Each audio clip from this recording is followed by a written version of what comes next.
2018 was the lowest point of my life. See, until then, life was pretty good. I got good grades, I went to good school, and when I started working, I got promoted. I moved from Sydney to Tokyo to San Francisco. And when I was 31 years old, I was a CEO of a tech company in San Francisco. I was getting paid over $200,000 a year, US. I was getting invited to Las Vegas. I was in the same meeting as Mark Zuckerberg. Life was awesome. It didn't last long. In 2016, 17, the mobile tech bubble had bursted. I lost my job, I lost my house, I lost my visa, and I had to go back to Tokyo feeling like an absolute failure. When I go back to Tokyo, I was just so eager to bounce back. I wanted to prove to myself that I wasn't a failure. So I joined this tech startup. It was in Tokyo. And I met the founder, and he told me how innovative and creative and dynamic they were. So I jumped at the opportunity. Unfortunately, when I joined, it didn't take long for me to realize that it was just another sales company. It was the sort of company that tracked how many sales calls I made, how many sales meetings I went to every day, and that would give me this monthly target that just went up and up and up and up every single month. I hated that place. Within 1 year of being there, I was depressed. I was thinking to myself, what the fuck am I doing here? I'm not supposed to be here. I felt worthless. I felt even more of a failure. And that's when I picked up an addiction to online gaming, League of Legends, because I wanted an escape. Like, reality sucked. I didn't like my reality, so I wanted to escape to the virtual world. And I would play online games until 2, 3 a.m. every night. And then I'll get up at 7 a.m. and head to the office that I didn't want to go to. That was the lowest point of my life. It sucked, it hurt.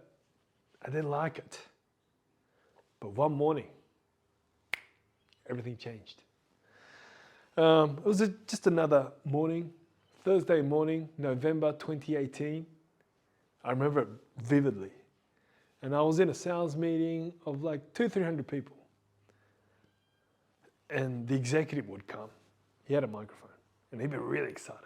Hey, come on guys, well done. Give yourselves a clap. We hit another record. Yes. Go on. Well done. You guys are doing great. I'm so excited. Like, he was so enthusiastic about the numbers. Yeah. And in front of me, there were 200-300 business people giving him a clap, all wearing black suits. It's in Tokyo. And I'll be at the back wearing jeans saying, mate, this is so stupid. Why the fuck are we clapping at numbers?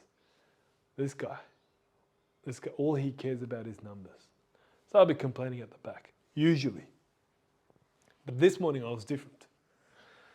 I was pointing, as usual, in my head, not physically, but I was pointing at the executive and I thought to myself, hang on, wait a minute.